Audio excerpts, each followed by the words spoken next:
Hello, good evening, and thanks again for joining us on what's such a lovely summer's evening. Welcome to the second GlenAllachie conversation. However, like last week, this is not about GlenAllachie, but this instead is about the person, well, not the person sitting opposite me, but you know what I mean, the person joining me tonight. It's going to be an informal chat, a conversation which we'll make up and see where it takes us. Tonight's guest is probably well known to many of you, Derek Mather, owner of Artisan Restaurant, which I think I'm right in saying is one of, if not the world's largest whisky restaurants and bars, with a collection of 2,500 bottles open for tasting, and more importantly, the same again in the stockroom to ensure there's never an empty space. And if running a kitchen, a restaurant didn't keep him busy enough, Derek prepares his famous barbecue period whisky sauce and also runs a Facebook whisky group, which has, I think, something like 7,000, 7,500 members. So, Derek, thanks again for joining us on such a lovely evening. Can I just check, both of us are Scottish, is the Tourette's filter switched on and fully functioning tonight? I hope Very so. Good. Good. Derek, time as always will run away, so let's crack on and get on with it. The lockdown, always a question that I'm tending to start with. The lockdown has been tremendously difficult and challenging for many businesses and individuals, business sectors. But for the hospitality industry, it has possibly been potentially catastrophic. One night, you're busy preparing for a full busy summer season, a schedule of events, Mother's Day. The next, you're closed, and there's no clear indication of when you can get reopening again. On a personal and a business level, how have you and your team managed to cope with that and such uncertainty? Not a lot we can really say about it. It's absolutely brutal. When the Prime Minister said, obviously, bars, restaurants, clubs had to close on the Friday night, it was 2 days before Mother's Day, and we had spent most of the Friday prepping for Mother's Day. We had over 200 booked. So it was a case of my staff were on mobile phones, the restaurant phone, obviously cancelling the bookings, to which obviously there's nothing that we can do for. It was the government that basically just closed us down, and obviously no notification when we can reopen. Obviously there's shops that are now beginning to open, but nothing for the leisure sector yet. No, it is difficult, and we have a further complication as well in Scotland, that we have the advice coming from the Westminster UK government, and then also a second tranche of advice from the Scottish government. So you have our utmost sympathy at GlenAllachie, and understand the challenges. Us as an international business have had difficult few months, but we've been able to keep trading. But we're very, very conscious that many of our partners in the hospitality industry have exceptionally difficult and challenging times ahead. And on that note, I see your one positive: you've been able to devote your time to your barbecue whiskey sauce making, which I believe, looking on the internet, has been a great success. What prompted that? How did? Sorry, Derek. It's been a wee bit crazy in the kitchen. Just making up the sauce and getting it packaged up. The sauce. When we announced it, and obviously, for everybody that knows, we use Octomore in it, which is obviously the world's peatiest dram. We put it on to Friends of Bruichladdich, and Bruichladdich shared it on their website as well. At the moment, there's over 1,000 orders for it, which we've shipped out 700 so far. Well, that's fantastic success, and I think it's perhaps an indication of how all businesses are going to have to adapt and look at new revenue streams, new ways of working. So I'm fantastic. I'm delighted to see it's been such a success for you, and I'll need to see if I can lay my hands on a bottle. Maybe swing by at some point. Once the regulations permit, I'll swing by Artisan and see if I can collect some. Not a problem. So we're talking Derek. We're talking about Artisan, the restaurant, the number of whiskies. Tell us a little bit about what got you started into the world of whiskey. What got me started was, I think it was my dad catching me drinking his whiskey out of the cupboard like everybody else. To which he took me to the side and he bought me a bottle of GlenAllachie 12-year-old, handed it to me and said, once you finish that, you're on your own. You can buy your own. So that's basically what started me on the whiskey. Just obviously liked it. Tried different ones as I was growing up. Worked in various Scottish restaurants, and it always used to annoy me that the selection of whiskey was probably anywhere between 6 and 10 bottles that you could pick up at the local supermarket. As I said, it always annoyed me. So when we opened Artisan 13 years ago, I put 60 bottles behind the bar from my private collection. And we've just carried on going now. So everybody knows the craziness when you come into Artisan Restaurant. There's 2,500 open for people to order drams from. It's a huge selection. It's a bit of a rabbit warren in there as well, Derek. You know, every time you go around a corner, there's another wall of whiskies that opens up. Yep. There's a few people coming in saying hello, Derek, and looking forward to getting back to Artisan as soon as the regulations permit. Do you know what? Here's a cracking question straight in from Philip. How do you choose the whiskies that go on the shelf at Artisan? How do I choose them? What's the criteria of all the whiskies out there? What's your selection criteria? You try and gauge what I would drink. I would probably try and buy and put on the shelf, even if it's like single casks or if it's something unusual. There's obviously going to be other people out there who's looking to try it, and not everybody can afford a full bottle. So if I've got a bottle and it's open, then obviously they've got the chance of coming in and possibly trying it. A very reasonable price, I must admit, Derek. You've not only have you got a great selection, it's fantastic pricing you have in there. I remember reading a few months ago about, maybe slightly longer than that, about the Guinness Book of Records. And apologies, Derek, I meant to ask you this offline beforehand. About the Guinness Book of Records and what is the largest whiskey bar in the world, etc. Mm-hmm. Where do you sit amongst the top 10 from a kind of numbers wise? Where do you think you're sitting? Probably, well, I'd say I'm in the top 10. Without a doubt, I would say that without a doubt.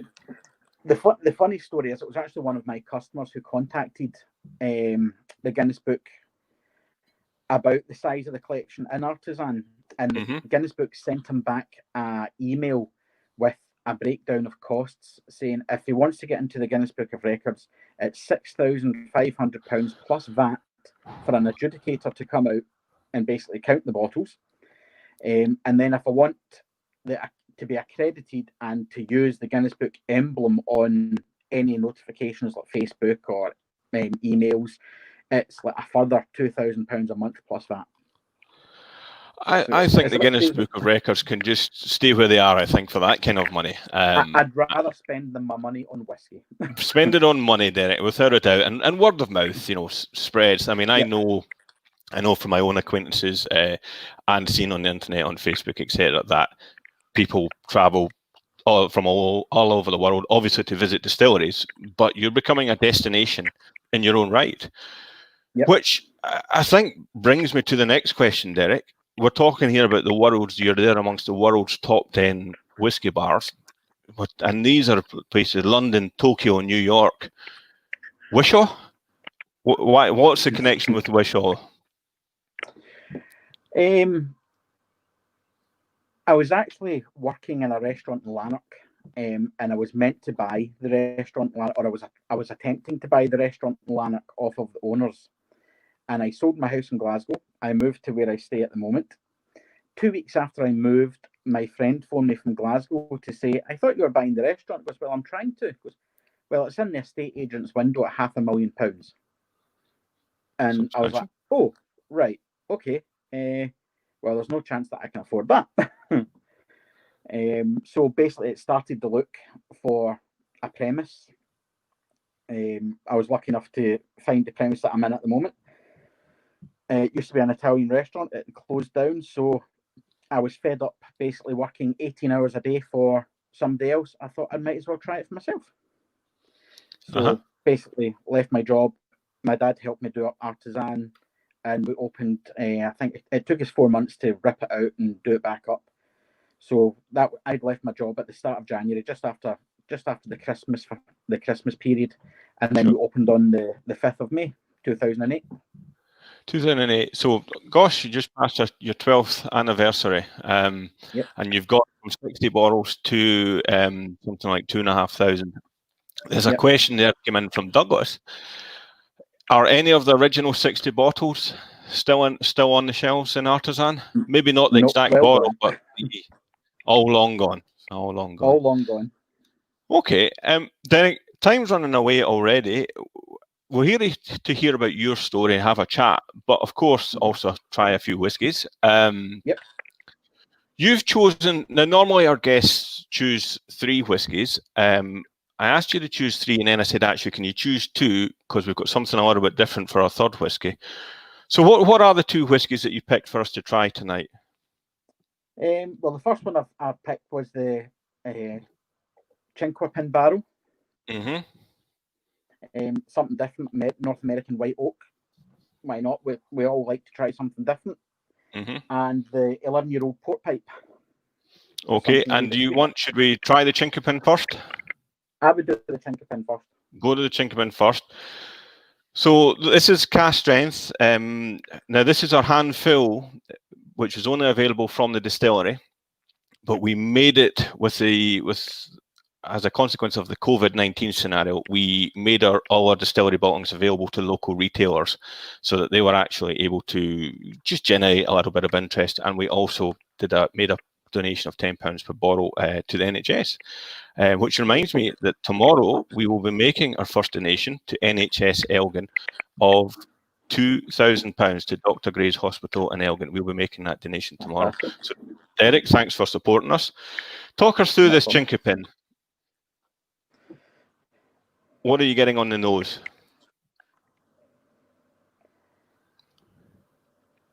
I'm going to dig in and have a try. It's been a long day, Derek. Slange.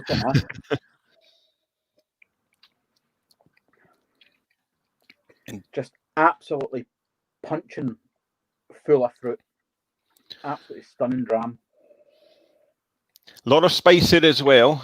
As you mentioned, Cinque Pin is a subspecies white oak. It tends to deliver peppers, spiciness. Billy, the chemist, told me it has more lactones. So it's got just a little bit more. If you think of your traditional American oak, I think it's just similar but amplified. So I think that would be just to wait. This is cask strength. Derek, I don't have the bottle in front of me. Remind me, is it about 56, 58, something like that? 55.8. 55.8. Okay. Here's a question. As I would say, it's a spinal tap whiskey. They've cranked it up to 11. Okay, well, that's fantastic. I'm delighted to hear that. I think our single cask releases, have been phenomenally successful and help showcase and highlight the quality of GlenAllachie, and of course the wood that Billy's working with. And I think this handful from the distillery, when people were trying the Cinque Pin, it was a bit unusual to see it. There has been one or two out there before, but it's fairly unusual to see it released under its own name. Okay, here's a question coming in for you, Derek. What GlenAllachie expressions do you have on your snug shelf? Lovely wishes from 5. That's from the wee dram 5, Derek. The wee dram, that'll be from Pierre then, or Hank. Pierre, the man with 2 names. Yeah. In the snug, well, we did have we had a private bottling. We helped run a private whiskey function called Meeting of the Minds, and we got a private bottling of GlenAllachie done from Ian Croucher at North Star Spirits. Yes. So we had a small run of that of 50 bottles. But my friend Ross McLeod managed to can most of that. So in the snug, I think I've got a couple of Cadenheads, indie bottlers, and I think that's about all the GlenAllachie private bottlings I've got. But I've got, in the main part of the restaurant, I've got about 15 GlenAllachies opened, including handfills. Fantastic. Handfills are always popular in Artisan because it's something different.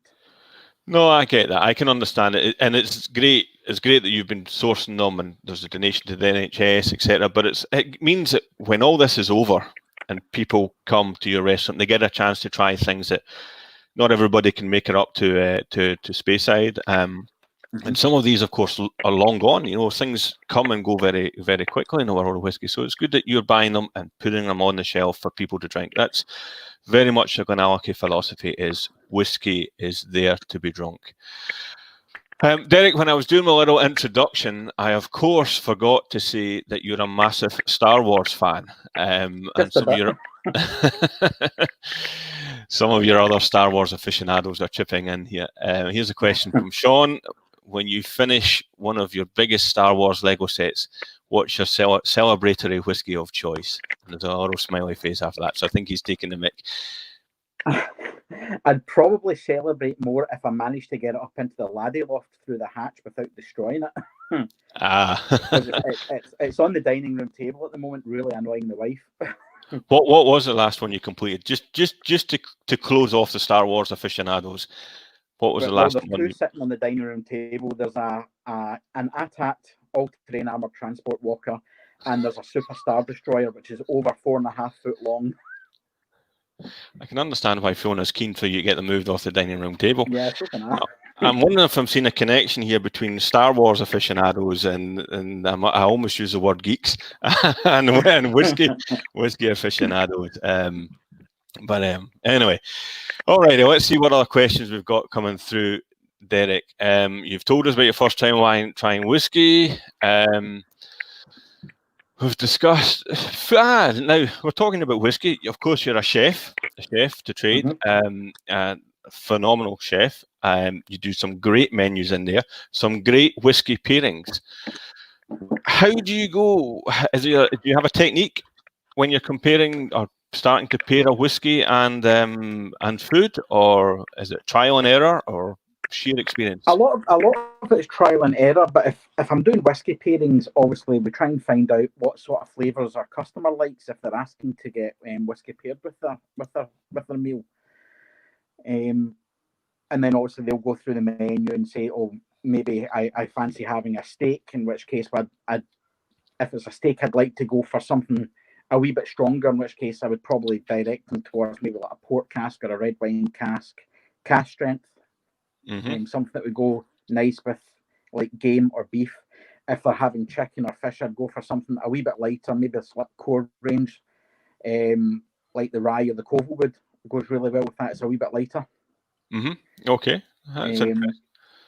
The Chinquapin goes absolutely fantastic with cheese boards. It's really good, along with the port cask as well. Absolutely fantastic with cheese boards. It cuts right through it.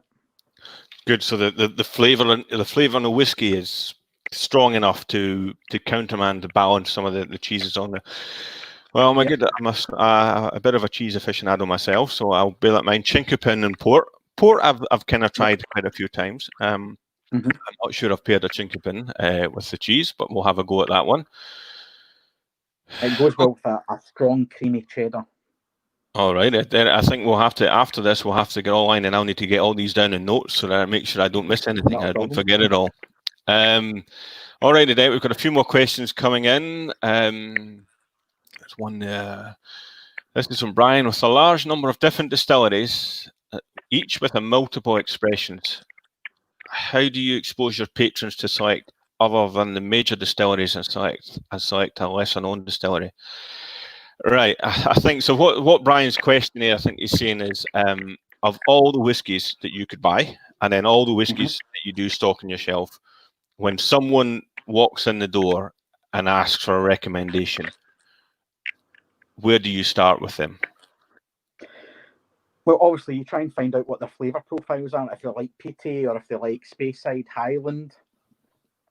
I would 9 times out of 10 probably try and get them to go for, if they are a wee bit more experienced whiskey drinkers, I would probably take them into the snug and go for one of the independent bottlers, and possibly go for a single cask. That way we can try and find them something different that they wouldn't normally get at cask strength.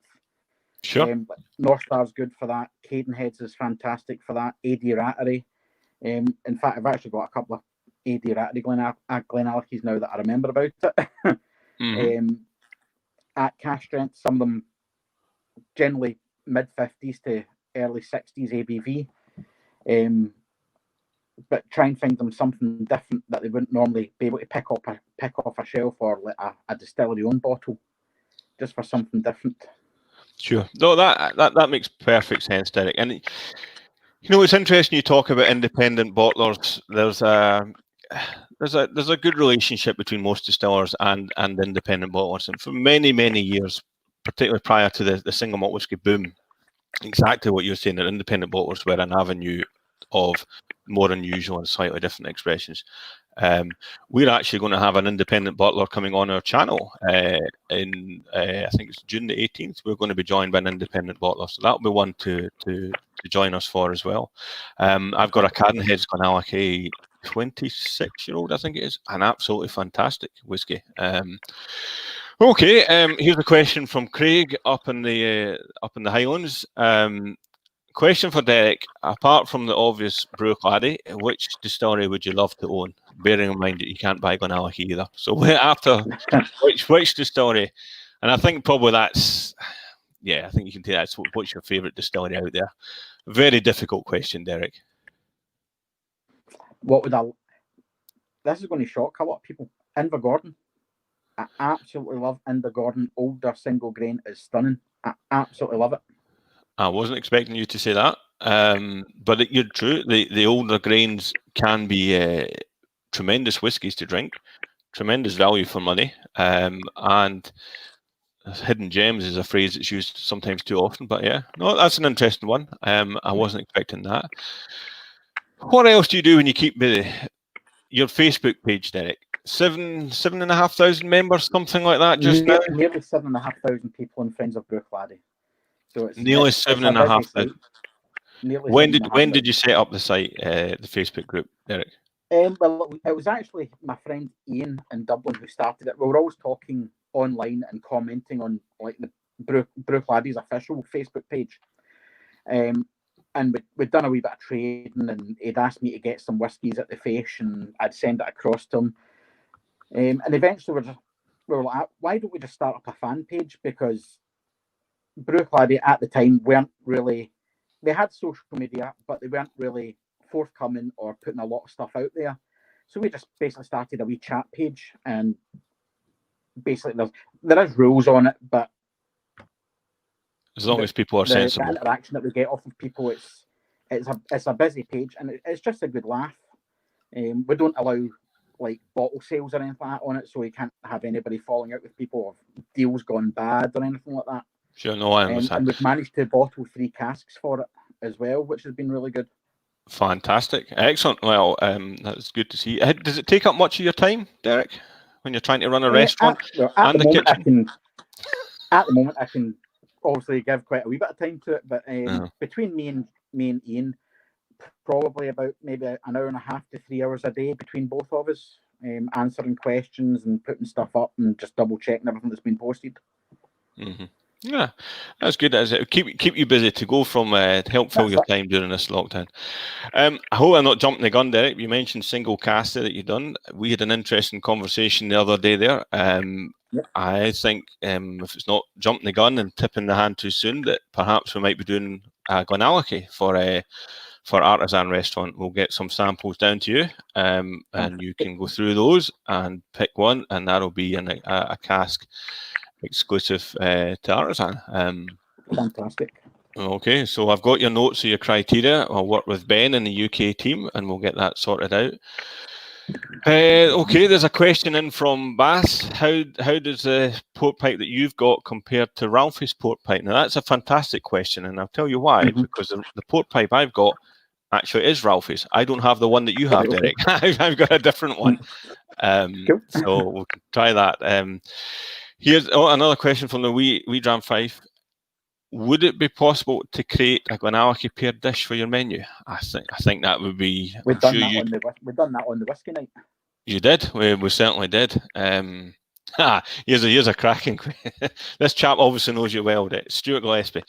What Right, bottles have you borrowed from the shelves of Artisan to help see you through the lockdown? What haven't I took home? The shelves are a bit bare at the moment. No, funnily enough, I get samples sent to me quite often from obviously various distilleries and independent bottlers. Like, do you want to try this? Do you want to put this on the shelf? So me and Fiona have been working our way through the samples, because I think at the start of lockdown we had a big plastic tote and there was about 500 samples in it, because by the time I get home from work, have a shower, have something to eat, it's do my paperwork, I usually fall asleep on the sofa, so I don't bother having a dram. So we've had a chance to work our way through quite a few of them. No, I can imagine, because I mean that's the thing we need to remember. Not only are you running the kitchen, but you're also running the restaurant. You know, and that's two in the bar, so it's two full-time jobs in their own right. So, and I know you've got a great team with you and Fiona as well, helping you get through it. But it's a fair workload, so I can understand why the samples have built up. What else have we got here coming through? On your whiskey journey, who's been inspirational to you along the way? Inspirational or helpful to you along the way? That's really a hard one. There's lots of great people out there. I'd have to. My dad was fantastic. Obviously, my dad obviously can't drink whiskey now. My dad's on medication. I'm sorry to hear that. But he gave me the whiskey that he collected as well, which we put on the shelves at Artisan. But it was, as I said, it was my dad that got me into the whiskey with trying. My dad was more into Speysides and Highlands, and then I progressed into obviously the peatier ones. But my dad was very inspirational, and obviously you've got Jim McEwen, you've got, my brain's just went blank, but you've got Mark Watt at Cadenheads, or ex-Cadenheads, I should say. But they've all been great. You know, the conversations that you have with them, going to festivals, just sitting down having a dram with them, seeing their passion for it. Sure. It's just been good. Good. I think it's worth making the point as well, and even from our side of the table, you know, the whiskey industry is very helpful to everyone, to each other. The companies, the distilleries are helpful to each other, and you know, on the more the connoisseurs, the consumer side of it, as well. I see a lot of people sharing bottles. You know, there's something's very limited release. Someone's managed to get their hands on a bottle, but instead of it going on the shelf and gathering dust or going to an auction, it's getting opened and decanted into a little and getting shared out amongst their friends. So, so no, it's good to see that happening. What else should we do? We better watch our time, Derek. Should we maybe try the second whiskey you picked for the night, which in your case is the port pipe you mentioned? Now, is that the one you've got was bottled for the UK? Is that right? I would think so. Yeah, 2007. Yeah. 2007. Yep. Well, I've got a 2006. So I've got the Ralphie 10th anniversary cask here. I've not actually tried Ralphie's yet. I've got a bottle, but it's not been opened. It's not been ordered at the restaurant yet, so it'll only get opened if a customer orders it, and then that's opened. So nobody's ordered that one yet. That makes sense. An awful lot of plums on the nose.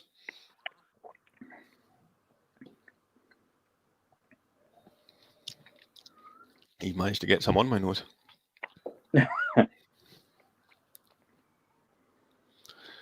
Yeah, again, another fantastic dram. Absolutely punching it right at the top with loads of fruit, plums. What ABV is the one you've got there, Derek? It's 60. 60. This one's 59.9. It's an interesting feature of GlenAllachie that it really seems to be holding its ABV. We don't seem to get much of a drop in the alcohol, which is unusual. You know, there's that rule of thumb that it's going to drop 1% a year or whatever it is as a rule of thumb. We don't seem to be getting that with some of the GlenAllachies. I've got my own theories on it. I'm sure Lindsay, our warehouse manager, who is on next week, I think he might have, he can maybe expand a little bit more on what's happening in our warehouses, perhaps why our whiskies are retaining the high ABV. But you're right, there's a huge amount. It's too tight to part with some of it. I can't possibly comment on any of that. No, but I did. I'm just reading here Billy's notes. Layers of raisins, heather honey, cocoa, orange peel, sweet spices, and soft tannins on this one here. I think the one I've got here, the port pipe, this would have been in for around 18, 20 months, I think, this one that I've got here. So it's had quite a good soaking in the port pipe to take on some of that fruit characteristics. Yeah, you definitely get the mixed peel from the 60% one. Mm-hmm. Yeah. And still that kind of underlying, that kind of classic GlenAllachie sweetness, chocolate, mocha, it's still there just in the back of the palate. Very much so. The GlenAllachie that actually got me into GlenAllachie was, I'd actually managed to win a bottle at auction. It was the 1969 GlenAllachie, and absolutely stunning dram. Didn't last very long on the shelves at Artisan. I won it for a ridiculous price. I think I won it for about 50 quid. So I was selling it at $4.50 a dram. I mean, that encapsulates everything that I love about Artisan, which is, you know, value for money. It's not as though you put your drams out at a fair, you know, you put a reasonable markup to cover your costs, etc., and then that's what it sits on the shelf at. It's not a case of looking at the auction to see what that dram is worth now. I've tried some of that. I don't think I've tried a 1969. I've tried some of the early 70s GlenAllachie, and fantastic whiskey. And it wasn't a huge age when it was getting bottled then. I mean, if that was 1969, just the one I had, I think was 1970, 72. It had been bottled about 5-year-old, I think. So yeah, I think my bottle was about 7 or 8 years old. But full of the characteristics. It was a bourbon barrel, but you still got lots of punchy fruit, lots of white pepper.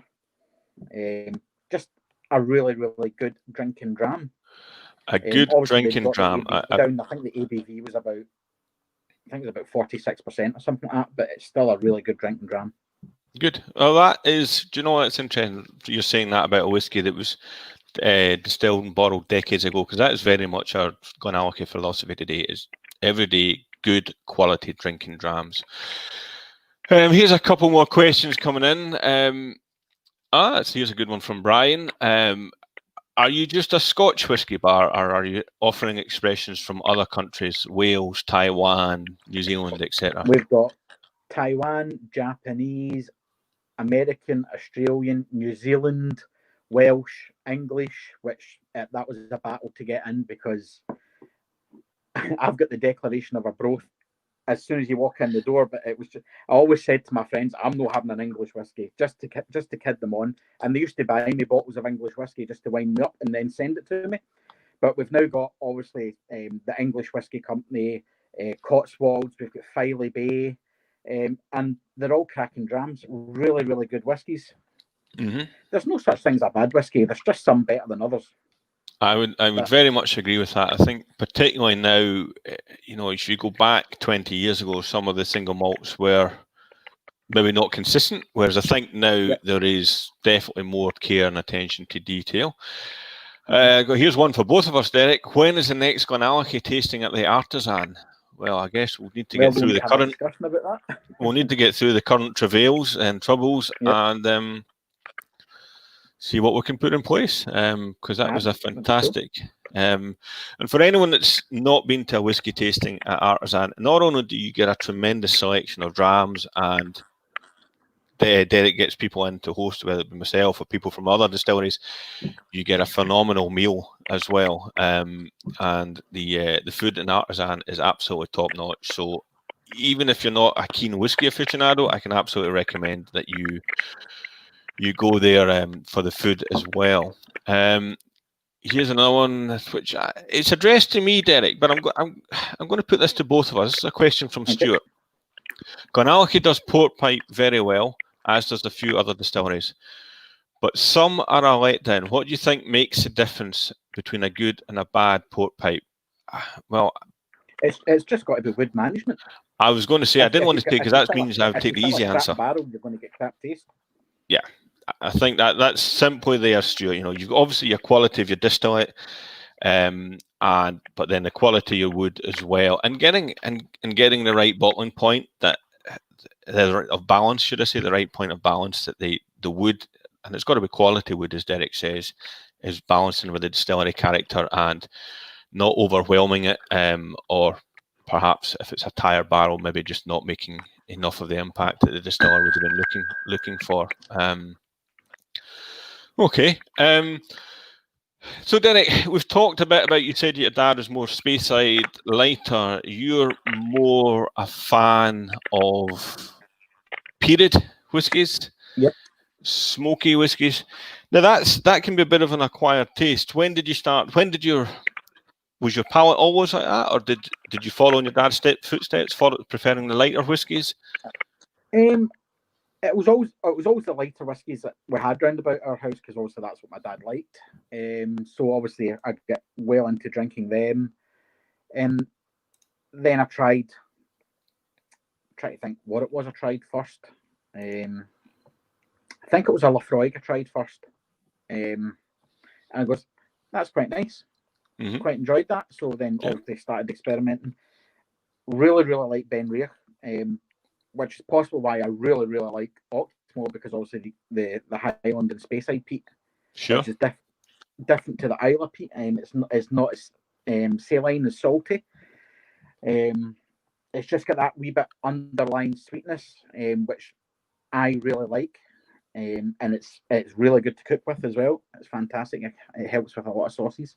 But I just like I like the sweet and peat combination. It really tickles my taste buds. Good. Is that the point? Should we have a little? Should we try the little mystery dram tonight? Then should we? Is it? I think we'll try it. Because we're on. Do you know, Derek? Time flies. We're on 25 to 8 already. Jeez, that's quick. So let me kind of just quickly set the scene for this one. This is our own distillate, Derek. This is our Billy's distillate, GlenAllachie Distillers Company. We've laid this down. It's not even 2 years old, Derek, and we weren't sure whether this was the right time to bring it out, to let you try it, but because of all the reasons you've mentioned there, and we knew that you were a big peat aficionado. So not only is this our first distillate, but to best of our knowledge, it's the first ever peated distillate at GlenAllachie ever. So it's 18 months old. I'm not going into too much of the technicalities of it, because we can cover that off nearer the time. Billy said we'll bottle this and release it when it's ready. But given the progress that it's making, I'm saying 18 months, it might be slightly, it might now be about 20 months. It's not quite 2 years old, but it's heavily peated GlenAllachie. And straight away you can get that on the nose. And this is Speyside peat, Derek. This one is Speyside peat. We've got the capacity at GlenAllachie to do various different experiments with peats and yeasts and goodness knows what else. But this is our first peated distillation using Speyside peat. 20 months old. Cheers. Slange.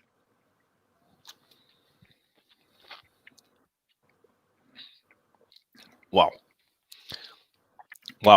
Now the reason when I was speaking with Billy, we said, you know what, let Derek try this. It's because we were absolutely confident of the development of the spirit. You've mentioned Ben Rear, you've mentioned Octomore there. I think as this comes of age, we will have something similar there, the similar quality, classic peat notes, great spirit, great wood. And even although this is only 20 months old, I can actually sip away at this. I love this. It doesn't have the fiery punch that you would imagine from a young spirit. Mm-hmm. And it's cast strength, Derek. It's drawn straight out of the cask. Give them a run for their money with this. I think we will. We'll never set out to compare ourselves to any distillery. I think we'll just set out to make as good a whiskey as we can. But this is pretty much a world premiere, Derek, of our own distillate, which we're getting to try here tonight. What we'll do with it, whether we plan to bring it out 5 years old, 3 years old, when Billy says it's ready, that's when we'll take it out of the cask and decide what to do with it. And I say I won't go into too much of the detail, but this is not just a peated whiskey. There's a little bit of quirk in the manufacturing and the distillation of this and how we've actually put this dram together. We'll cover that in more detail nearer the time. Everyone will just need to be patient, but it's certainly, I think, one to look out for. That's a good one to finish and sit and enjoy for the rest of the night. What barrel is it from? I think this is either Stuart. This is either first fill or a virgin bourbon. We've got quite a few of these lying down in different woods. Derek, you're a chef. Here's a question in from one of my colleagues. What food would you pair with this smoky monster? This young, vibrant smoky monster. What would you pair with it? Probably there's two things I would pair with it. One being a slow braised steak and a vegetable gravy, and the other one would be a creamy smoked cheddar, possibly from Campbelltown. A creamy smoked cheddar. I was thinking a blue, but that's maybe just. Do you think would it go with a blue, or is that too? I'll defer to the chef, Derek. I'll defer to the chef. We'll make a note of this. Creamy. If you paired with this with a blue cheese, the two of them would be fighting over who's getting the best taste buds. Yes, absolutely. Both are going to be strong in their own ways, but definitely a creamy cheese, a creamy strong cheddar. Right, you've given me lots of ideas. You've given me lots to do. My girlfriend Linda loves to cook, so I'll be writing all these down and putting some suggestions her way. Quick question, Craig, saying how many casks have we produced and will there be continued use? We will continue. We do peated distillation every year, Craig, and this one which Derek has tried is a limited release, and it is truly limited in because of the production techniques. We can only produce a set amount, and it's not a huge amount every year. But there is other styles of peated new make getting laid down at GlenAllachie. Derek, here's another good one. For anyone just starting out on their whiskey journey, what would your advice be for folk trying to develop their palates to help pick out the subtler notes of a dram? Do you have any techniques that you can suggest? Well, when people come into the restaurant and they're a novice, we try and find out if they've had any whiskies, but usually we'd probably go towards maybe like Balvenie Doublewood. Holding my hands up, not a big fan of Macallan, so I probably wouldn't even recommend a Macallan. But Balvenie, maybe Aberlour, Aberfeldy, just to try and get them. Maybe some of the lowlands, maybe like a Bladnoch or an Auchentoshan for some of the lighter notes as well. Okay, yeah, I can understand your rationale. Okay. And if they like them, then I'd try and maybe get them onto like one of the islands, maybe Arran or Highland Park. Again, just sticking on the lighter. A bit more flavourful. Absolutely, and that makes sense. Start them on a journey. What the customer likes. Okay. What another question? Now, I asked last week's guest exact same question, Derek. With water, with ice, without water, how do you take your dram? Personally, I take my dram neat, nothing in it. But everybody's different.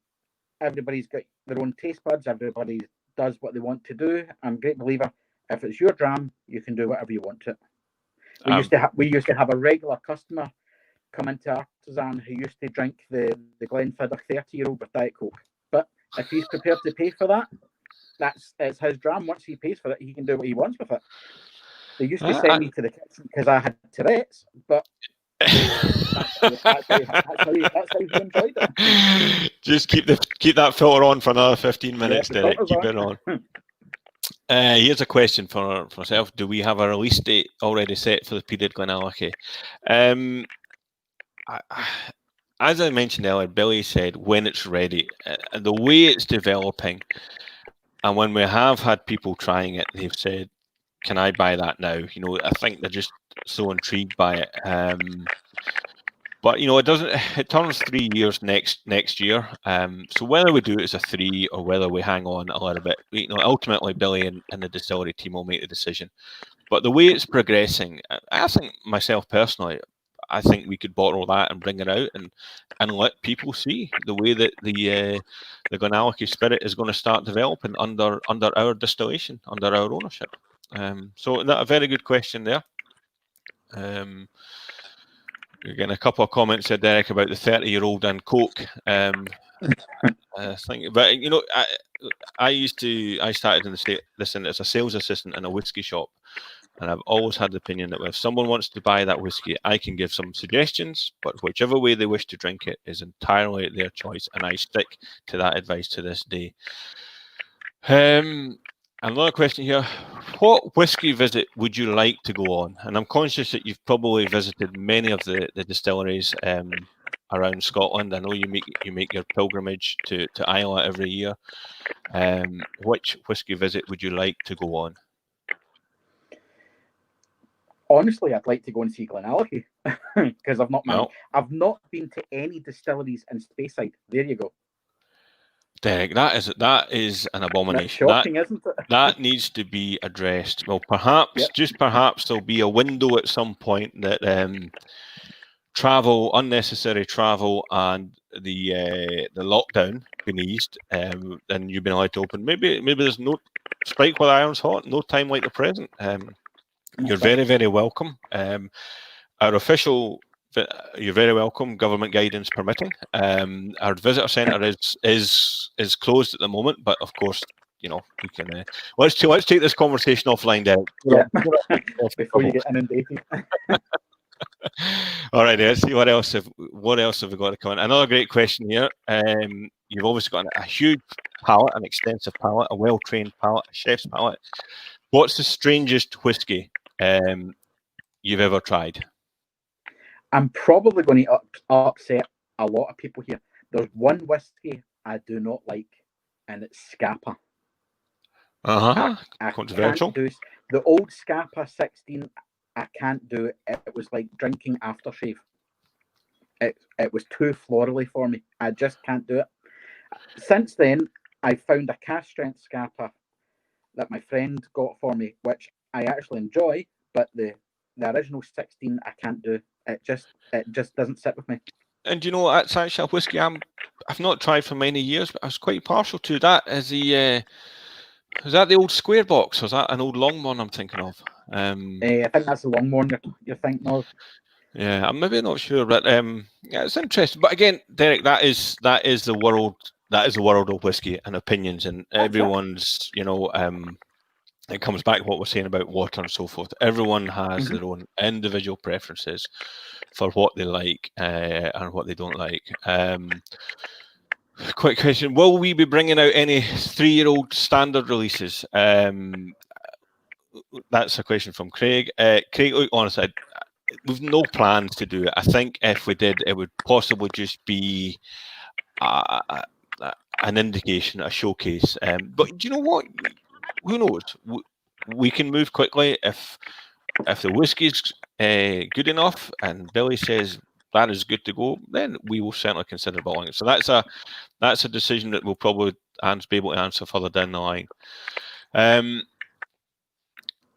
Sherried whiskey. There is various followings, and you touched on a whiskey brand which you're not so partial to. Some of the great sherry whiskies out there. I've tried some peated sherry monsters, which has been fantastic. What's your opinion on heavily sherried whiskey? Do you think it goes well with peat? I really do think it goes well with peat. I like sherried whiskies anyway. It does go well with peat. Like last year's event Horizon for Octomore for the festival, absolutely stunning. Obviously, there's GlenAllachie out there, really good. And we've had some private bottlings in the restaurant. I had funnily enough, it's not sherried, but I got a private cask bottling of a port cask Lagavulin from Germany, and it was phenomenal. It was absolutely gorgeous.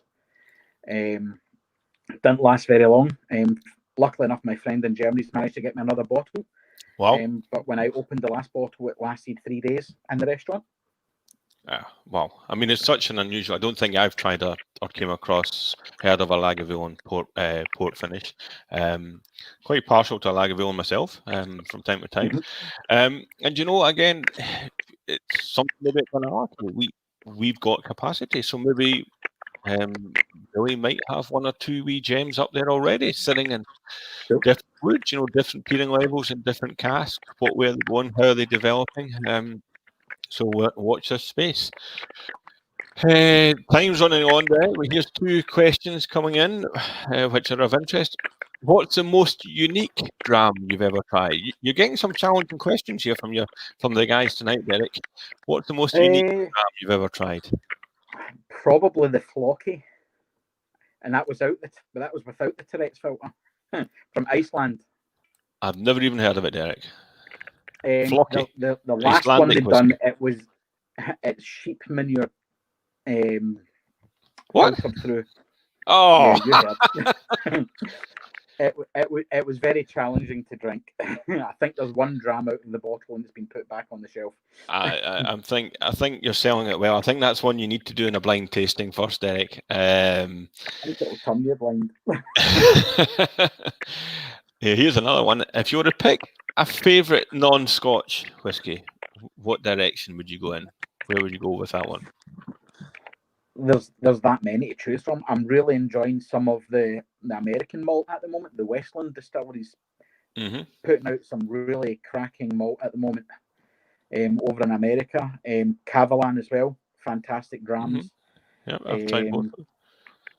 Chichibou, again, cracking whiskey.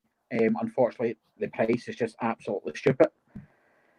Staying away from Wales for some strange reason. Well, I could. There's some. I was going to make a joke there about sheep manure. Let's move on again. Yeah. Derek, you're going to get me. I was worried about your Tourette's. I'm the one that's going to get in trouble.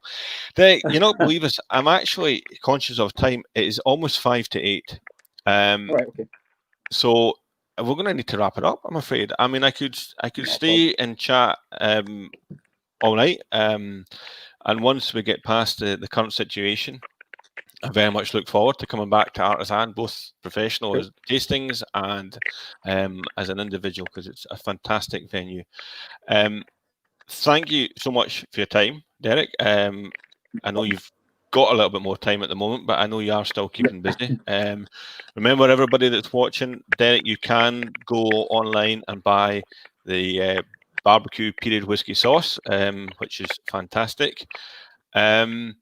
Everyone else, thank you so much for joining us. Next week, we're going to be joined, my colleague Ronan is going to be joined by Lindsay, our warehouse manager. So that's next week. And Lindsay will take you through his whiskey career, his role as GlenAllachie warehouse manager, basically what keeps him and his team busy on a day-to-day basis. I think we will need the Tourette's filter for that one, and possibly also subtitles as well. But so that should be an interesting one. And obviously, of course, it's Thursday night, 8 o'clock is we show our appreciation for the doctors and nurses at the front line, at the front of the COVID crisis, but also the care home workers, the bin men, everybody that's out there grafting and doing a job and keeping the country going. We show our appreciation for that. So we'll let you go now so that everybody's out in time. Derek, thanks again. An absolute pleasure. And I look forward to chatting with you again. Thanks, everyone, and goodbye.